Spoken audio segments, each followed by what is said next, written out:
नमस्कार साथियों, civil start के इस यूट्यूब चैनल में आप सबका स्वागत है। मेरा नाम है अजय। आशा करता हूं कि आप सब पूर्ण रूप से स्वस्थ होंगे, सुरक्षित होंगे और बहुत अच्छे से अपनी परीक्षा की तैयारी भी कर रहे होंगे।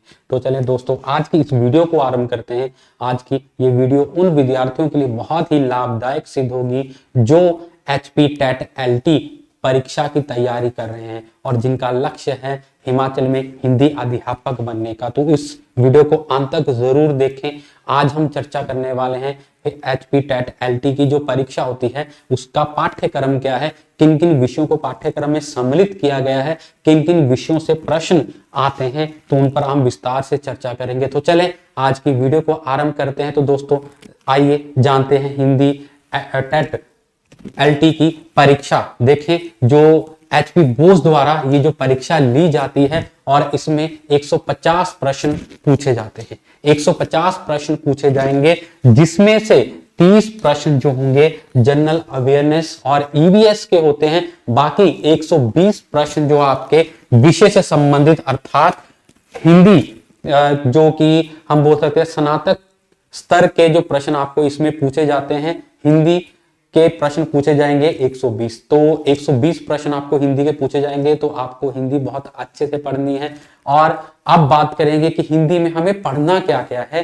देखें, तो हिंदी में पढ़ने के लिए ये आपके समक्ष पाठ्यक्रम है। पहले हम बात करेंगे हिंदी साहित्य का इतिहास। ठीक है, हिंदी साहित्य के इतिहास में आपको क्या क्या पढ़ना है, इसमें हम देखेंगे हिंदी साहित्य का काल विभाजन और नामकरण। ठीक है, हिंदी साहित्य का जो इतिहास है इसका काल विभाजन हमें पढ़ना है। इसका नामकरण, आपको पता है कि अलग अलग विद्वान थे, उन्होंने हिंदी साहित्य के इतिहास में जो काल विभाजन किया है, सबने अलग अलग काल विभाजन किया है और सबने अलग अलग तिथियों बताई हैं कि मतलब कि हर एक काल का अलग अलग उन्होंने समय काल बताया है। ठीक है, तो किसने हिंदी साहित्य के इतिहास का क्या काल विभाजन किया और किस उसका समय क्या क्या बताया है, समय निर्धारण क्या क्या किया है, वो हमें अच्छे से यहाँ पर पढ़ना है। ठीक है, उसके बाद देखेंगे आदिकाल। आदिकाल की बात करें तो आदिकाल में सिद्ध और नाथ साहित्य। ठीक है, सिद्ध और नाथ साहित्य को हमें पढ़ना है, जिसमें कि प्रमुख कवि और उनकी रचनाएं पढ़नी होंगी। प्रमुख कवि कौन कौन से हैं आदिकाल के और प्रमुख रचनाएं कौन कौन सी हैं। और आपको एक चीज बता दूं कि जो आदिकाल है या कोई भी काल, आगे हम बात करेंगे, कोई भी काल है उसमें से सबसे ज्यादा प्रश्न आपको पूछे जाते हैं रचनाओं से संबंधित। कि कोई रचना आपको दे दी जाएगी, ये रचना किसके द्वारा लिखित है, ठीक है, या फिर किसी भी कवि का हम बोल सकते हैं, या किसी भी जो भी कोई भी कवि है, कोई भी लेखक है, उसके जीवन परिचय के बारे में जरूर पूछते हैं। ठीक है, तो जीवन परिचय पूछा जा सकता है, कि जन्म मरण पूछा जा सकता है, उनका जो हिंदी साहित्य में योगदान क्या है, उनकी रचना दे दी जाती है और ये रचना किसने लिखी है, ऐसे प्रश्न पूछे जाते हैं। ठीक है, इसलिए आपको बहुत गहनता से, बहुत ही ध्यान से इन विषयों को पढ़ना है। कोई भी हम अगर आदिकाल से संबंधित किसी भी कवि के बारे में पढ़ रहे हैं तो उसको हमें अच्छे से पढ़ना होगा, उसके जीवन के हर एक पक्ष को अच्छे से पढ़ना होगा, उनकी रचनाओं को अच्छे से पढ़ना होगा, किस प्रकार से रचनाओं को याद किया जा सकता है, इसके बारे में हम चर्चा अगली किसी और वीडियो में करेंगे। ठीक है, यहाँ पर हमारा लक्ष्य सिर्फ पाठ्यक्रम पर चर्चा करना है। तो देखें, आदि काल में सिद्ध और नाथ साहित्य में प्रमुख कवि और उनकी रचनाओं को पढ़ना है। फिर बात करेंगे भक्ति काल। भक्ति काल में क्या है कि भक्ति काल की पृष्ठभूमि, ठीक है, कि भक्ति काल जो भक्ति आंदोलन था किन कारणों से आरंभ हुआ, भक्ति आंदोलन कह सकते हैं, कारण क्या क्या थे। उसके बाद भक्ति आंदोलन जब आरंभ हुआ तो उस समय क्या परिस्थितियां थी, भक्ति आंदोलन के बाद परिस्थितियां किस प्रकार से हुई और भक्ति आंदोलन का क्या क्या प्रभाव रहा, ये सारी चर्चा हमें इसमें करनी है। अर्थात ये सारी की सारी चीजें हमें पढ़नी है भक्ति आंदोलन से संबंधित। ठीक है, भक्ति काल के प्रमुख संप्रदाय, ठीक है, ये बहुत ही महत्वपूर्ण है। भक्ति काल के प्रमुख संप्रदाय कौन कौन से हुए हैं, उन संप्रदायों के प्रवर्तक कौन कौन से हुए हैं, इस पर चर्चा करनी है, मतलब कि इसको अच्छे से पढ़ना है। ठीक है, उसके बाद संत काव्य परंपरा, प्रमुख प्रवृत्तियां और कवि और उनकी रचनाएं। ठीक है, आपको पता है कि भक्ति काल को आगे विभाजित किया गया है ठीक है, जो कि निर्गुण काव्य धारा है, सगुण काव्य धारा है। निर्गुण काव्य धारा को भी आगे उसको दो भागों में विभाजित किया गया है, ठीक है। और ऐसे ही जो हम बात करेंगे सगुण काव्य धारा, उसको भी दो काव्यों जो दो पक्षों में विभाजित किया गया है, ठीक है। जो सगुण काव्य धारा राम काव्य धारा और कृष्ण काव्य धारा, ठीक है। तो उनके प्रमुख कवि कौन कौन से हैं, उनकी रचनाएं कौन कौन सी हैं, इनको आपको पढ़ना है, ये हमारे पाठ्यक्रम में है, ठीक है। उसके बाद जैसे सूफी काव्य परंपरा, निर्गुण काव्य धारा को, ठीक है, संत काव्य धारा और सूफी काव्य धारा दो में जो है बांटा गया है। तो सूफी काव्य धारा के अंतर्गत कौन कौन से कवि आते हैं, ठीक है, और सूफी काव्य धारा की प्रवृत्तियां क्या क्या थी, कारण जो सूफी काव्य धारा का प्रभाव क्या क्या पड़ा, और उनकी जो कवि हुए हैं उन कवियों की रचनाएं कौन कौन सी हैं, इनको हमें अच्छे से पढ़ना है, ठीक है। उसके बाद बात करेंगे राम काव्य परंपरा, ठीक है। सगुण काव्य धारा के अंतर्गत आते हैं राम काव्य परंपरा, जिसके में हमें इसकी प्रमुख प्रवृत्तियां पढ़नी है, कवि और उनकी रचनाएं, ठीक है, इसको अच्छे से पढ़ना है। आगे बात करेंगे कृष्ण काव्य परंपरा। कृष्ण काव्य परंपरा में हमें पढ़ना है प्रमुख प्रवृत्तियां, कवि और उनकी रचनाएं, ठीक है। राम आश्रित जो कवि कौन कौन से रहे हैं, कृष्ण आश्रित कवि, या फिर जिसको हम बोल सकते हैं जिन्होंने राम जी के रूप को पूजते थे और एक कृष्ण के रूप को पूजते थे, ठीक है। तो राम जो भगवान राम की पूजा करते थे, उन्होंने कौन कौन से कवि थे, उनकी रचनाएं कौन कौन सी थी, ऐसे कृष्ण भक्त कौन कौन से हुए हैं, और कृष्ण भक्तों की रचनाओं को हमें पढ़ना है, ठीक है। उसके बाद रीति काल की बात करेंगे। रीति काल में हमें क्या पढ़ना है, एक तो रीति काल का नामकरण, ठीक है।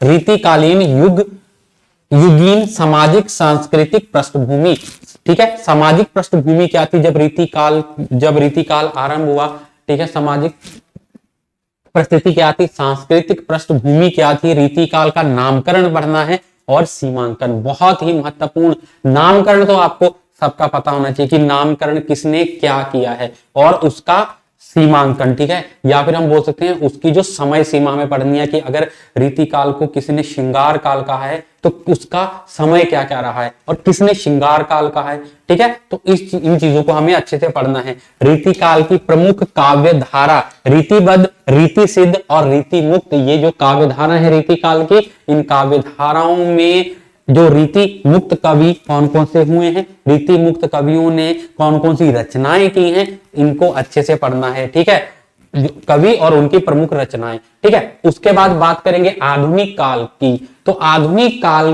का जो है युगीन परिवेश, सामाजिक, राजनीतिक, आर्थिक और सांस्कृतिक पृष्ठभूमि हमें पढ़नी है। पृष्ठभूमि तो आपको पता हर एक काल की पढ़नी है हमें।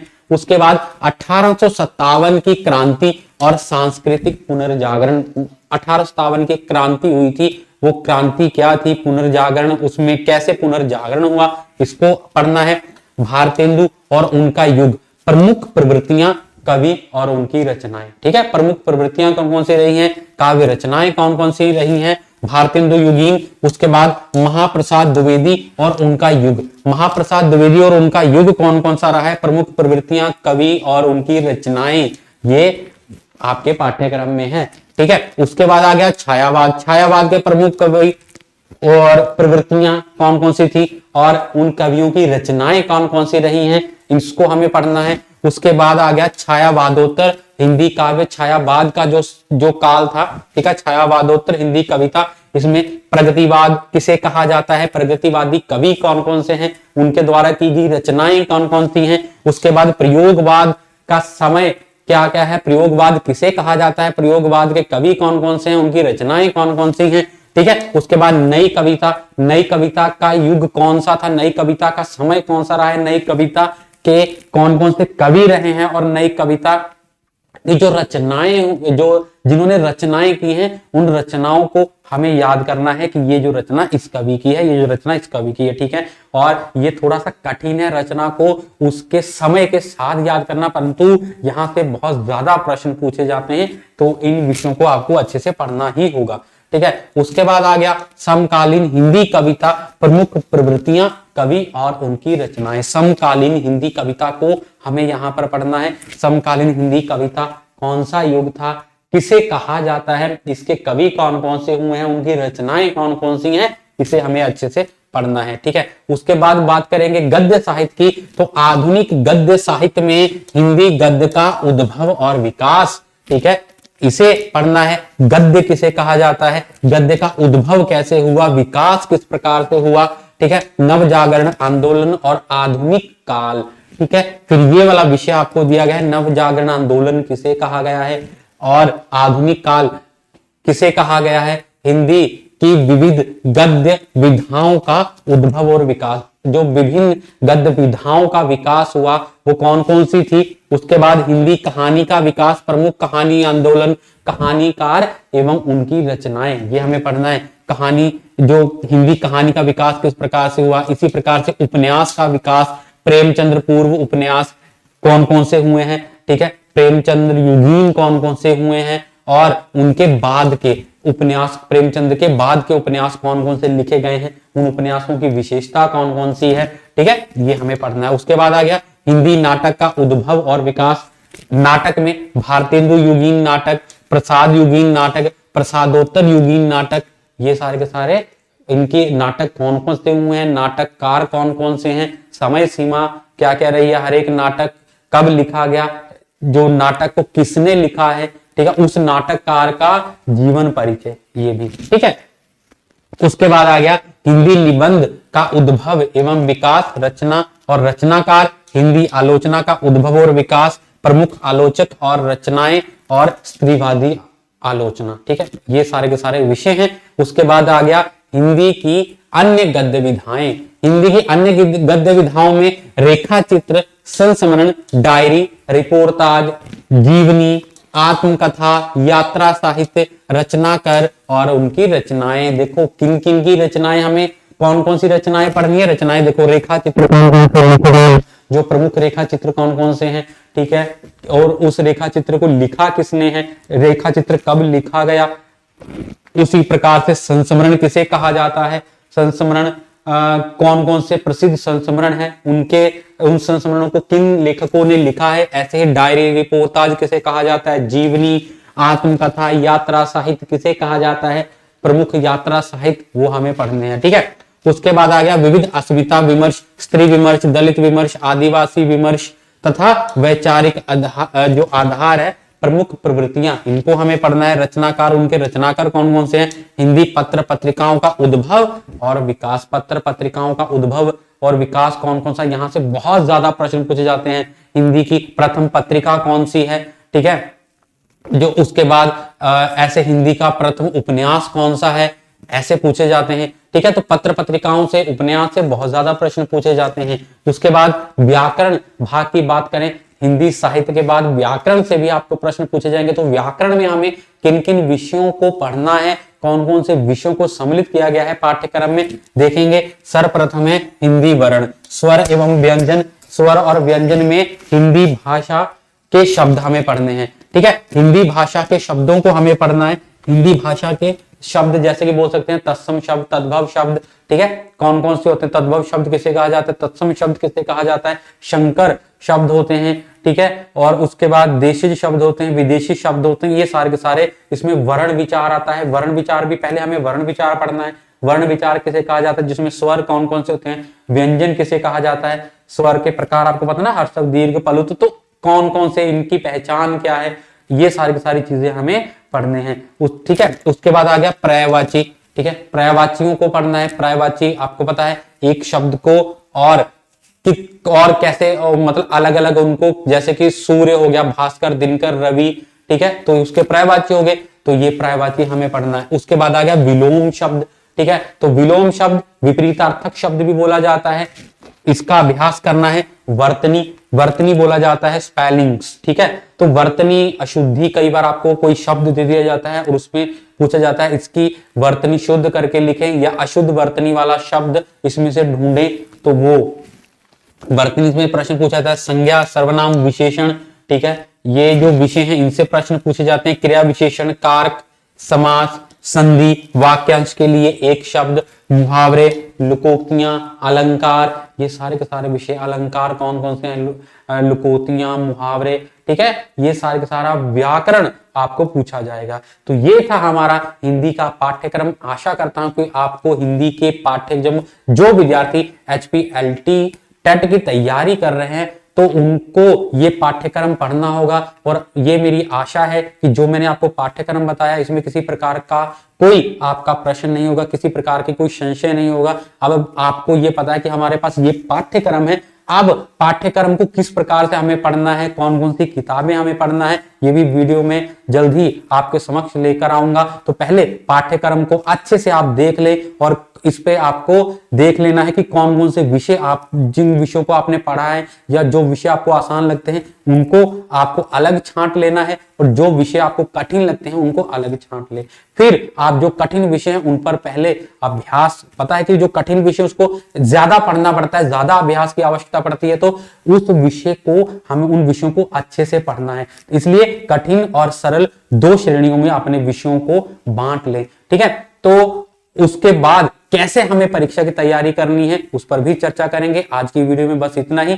तो आज की वीडियो को यहीं पर समाप्त करते हैं। अगर आपको ये वीडियो अच्छा लगा तो इस वीडियो को लाइक शेयर जरूर कर दीजिए। जिन्होंने अभी तक हमारे चैनल को सब्सक्राइब नहीं किया है, हमारे चैनल को सब्सक्राइब कर लीजिए, बेल आइकन को प्रेस कर लीजिए, ताकि जो भी विद्यार्थी जिन ऐसी वीडियोस को नहीं देख पाते हैं या हमारे यूट्यूब चैनल पर आपको ऐसी कक्षाएं देखने को मिलती है जिसमें आपको विभिन्न परीक्षाओं की तैयारी करवाई जाती है, तो उन परीक्षाओं की तैयारी, वो कक्षा कब हो रही है, नोटिफिकेशन के लिए ये नोटिफिकेशन आपको प्राप्त होते रहे समय समय पर, उसलिए नोटिफिकेशन के लिए बेल आइकन को जरूर प्रेस कर ले। तो आज की वीडियो को यहीं पर समाप्त करते हैं। आप सबका बहुत बहुत धन्यवाद वीडियो को अंत तक देखने के लिए। फिर से मिलेंगे नई वीडियो में, तब तक अपना ध्यान रखें, अपने परिजनों का ध्यान रखें। धन्यवाद।